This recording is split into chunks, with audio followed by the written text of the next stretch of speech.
What is going on, guys? It's me Thinks, and welcome to the inaugural episode of The Think Tank, a series where we can just chill and ramble about things that we're interested in. So, in talking to a few of my friends recently, I've realized that anime is a great thing, but it's a bit of a hard thing to get into. It's so different from so many other mediums. It shares a lot of similarities to a lot of things, like a lot of video games and movies and such, but there's still a certain barrier to get past to get into it.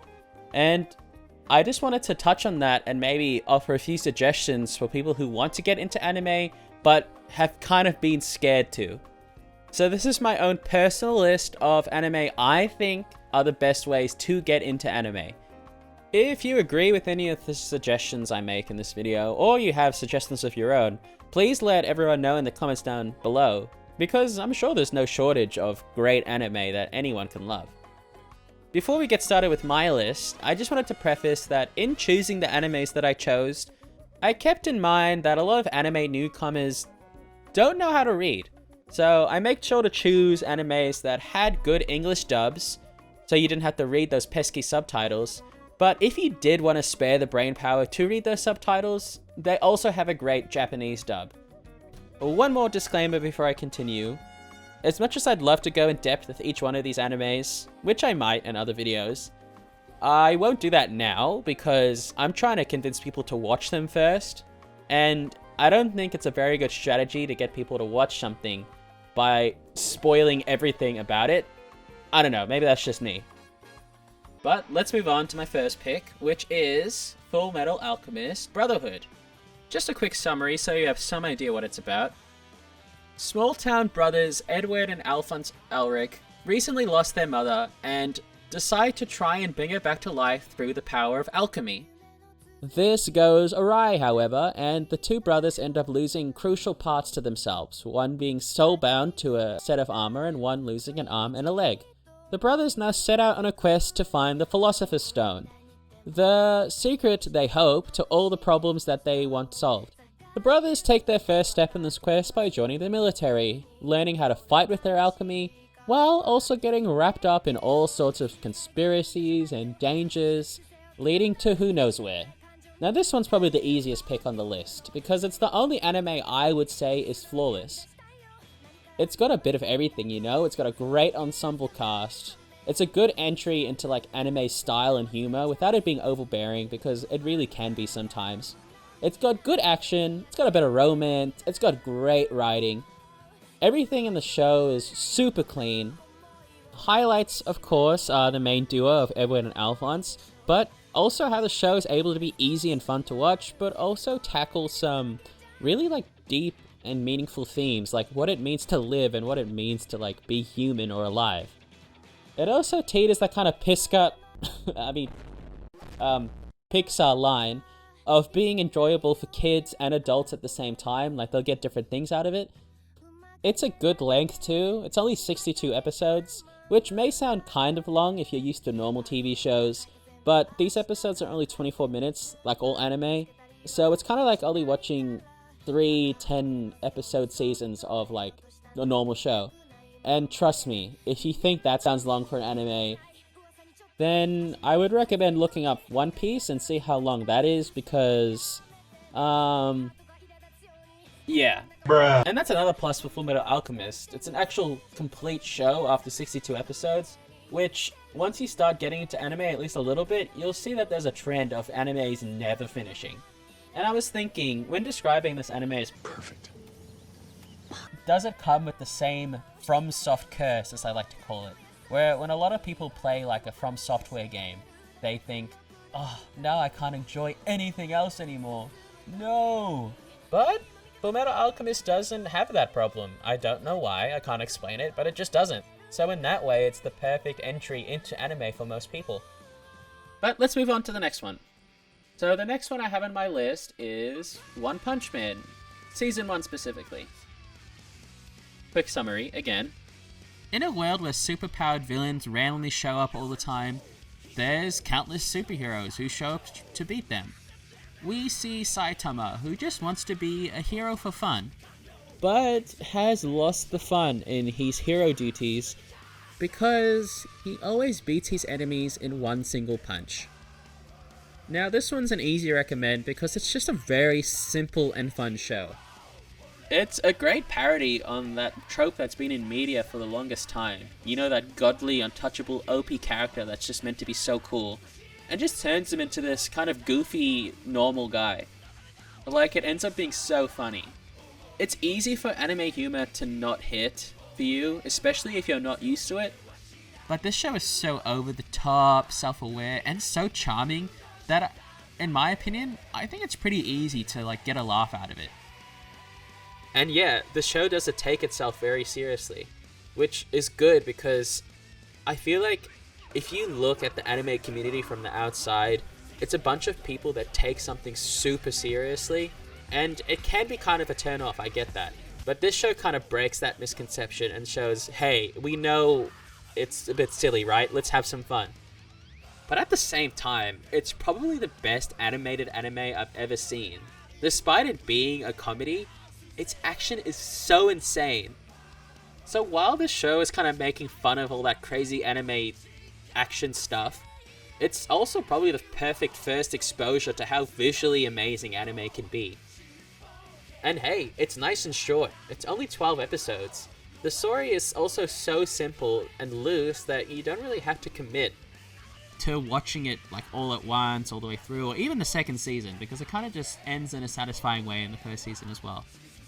I'll give this one an extra biased up point because I used to watch anime as a kid, as I feel like a lot of people do, but I stopped for a long time, and I gave this one a shot, and it really brought me back in because of these factors, so I recommend it. Now, let's go on to the third one, which is the Dragon Ball series. A story about the life of Son Goku.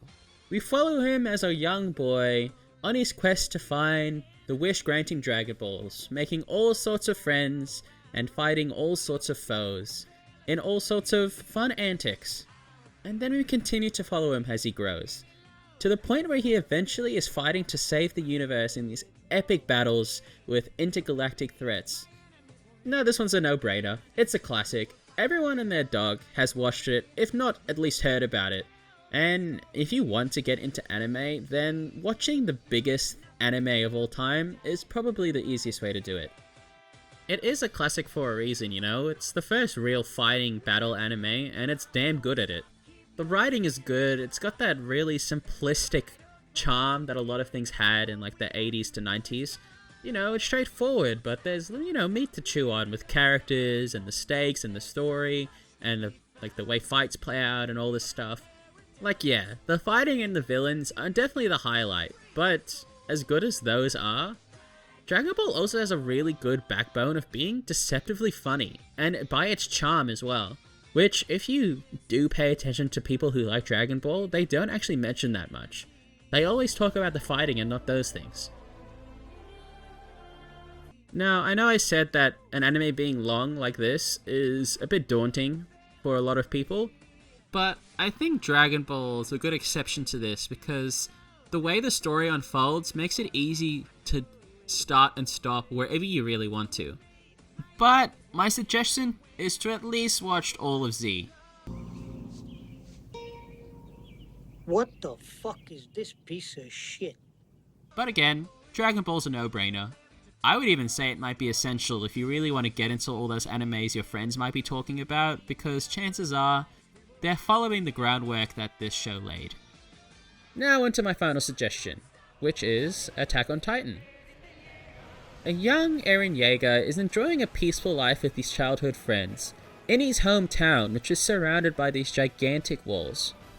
But one day, these walls are broken through by these giant monsters, which resemble humans called Titans. And on that day, Eren's hometown is destroyed and his mother killed in the chaos. And from then forth, Eren Yeager vows to cleanse the earth of these giant monsters known as Titans. Now, it's safe to say that this is probably the biggest anime that's come out in the past 10 years, and it's in its final stretch at the moment. A very, very long final stretch, but it is about to end. So if you're watching this video as it comes out, and you want to jump on the bandwagon of anime fans, then this show's probably the best way to do it. I'm telling you, this show isn't for kids. So if you've had the idea that anime is made for kids, then this show will knock that right out of you. It doesn't hesitate to turn any character on screen into paste in a matter of seconds. And not only is it just like viscerally brutal, but it also goes into some messed up places and themes, like the dark parts of human nature and just war in general. And yeah, the subject matter might want to make you look away most of the time, but you probably won't because damn, this show is amazing to look at. It's visually just very pretty, but it also has some great choreography and action set pieces, so you can't go wrong with those. And buckle up because I'm about to give you my opinion, and it's just my opinion! So don't get heated, but I think the writing in Attack on Titan and the story in general is just amazing. Like, I don't know if it was by accident by the author, but there's an intense amount of attention to detail in the story, with so much foreshadowing and twists in the writing. And the characters really do have layers to them, especially as it goes on. And the show goes to some unexpectedly real places with its allegories and its messages it's trying to tell.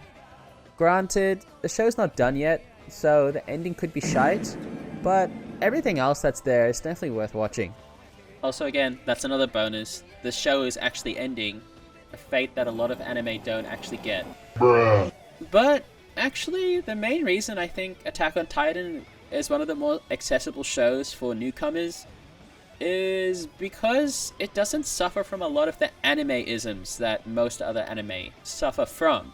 Mainly all those overcomplicated battle systems and word vomit names for things like mud-style breathing, 50th form, ultimate mud dive, toe dipper, or super titan form ×3 magenta plus, or whatever. It's just, there's so many different names and power systems and all these different anime. It's just, if you're not used to it as a first time watcher, it's just gonna smooth your brain and glaze your eyes over. It's just gonna get too much. Like I said, Attack on Titan doesn't really have this problem. And that way it just kind of leaves room for, like I said, its great story. So, in a way, I would kind of describe Attack on Titan more as just kind of a normal show, but with the stylings of anime, which, honestly, to me that sounds like the best gateway anime you could get. Anyway, those are my main 4. I do have a few honorable mentions, like pretty much any popular battle anime that's out right now. Just Google them. Jujutsu Kaisen, Demon Slayer, My Hero Academia. There's lots of them. They're all good, but they kind of suffer from a lot of the anime-isms I mentioned before. So if you're not used to that, it could be a bit jarring. And each of them have their own little problems that I can't really get into right now. But they are ongoing, so, you know, the hype is real for those, if that's a good way for you to get into anime. And a specific honorable mention I would give is JoJo's Bizarre Adventure. It's my personal favorite anime, but it's so bizarre and unique that it's not really a proper window into how anime actually is like. It's very different. So if you end up not liking it, it might end up scaring you off anime you might actually like, or if you do end up liking it, it might end up with you not liking any other anime because nothing else is like it. My last group of honorable mentions are probably just anything that falls under slice of life, romance, comedy. They all kind of bundle together for me. They're all kind of good, but they all kind of homogenize in my brain, except for a few special ones like Lover's War. That's a good one. I'd recommend that one. It's super funny. And probably Kimi ni Todoke. That's a good one if you like a bit more romance. But again, they all kind of homogenize, so I can't really suggest them as like a good entry because none of them will really leave that much of an impression on you. But anyway, that's my list done. A list that's coming from the perspective of a real man's man, a real boy's boy, a boy's man, man's boy. You know, a guy that likes things that go boom and pow. You know, that good stuff. So, like I said, I'm sure there's a bunch of other good anime that'll be good for newcomers, especially depending on your different tastes, so please let me know and anyone else who's watching the video know down below what those other anime are. But that's it for today. If you enjoyed this video, please consider leaving a like and clicking the subscribe button. That helps me immensely, but just you watching is much appreciated. Oh, just one more thing. Don't forget to get lost in thought every now and then. See you next time.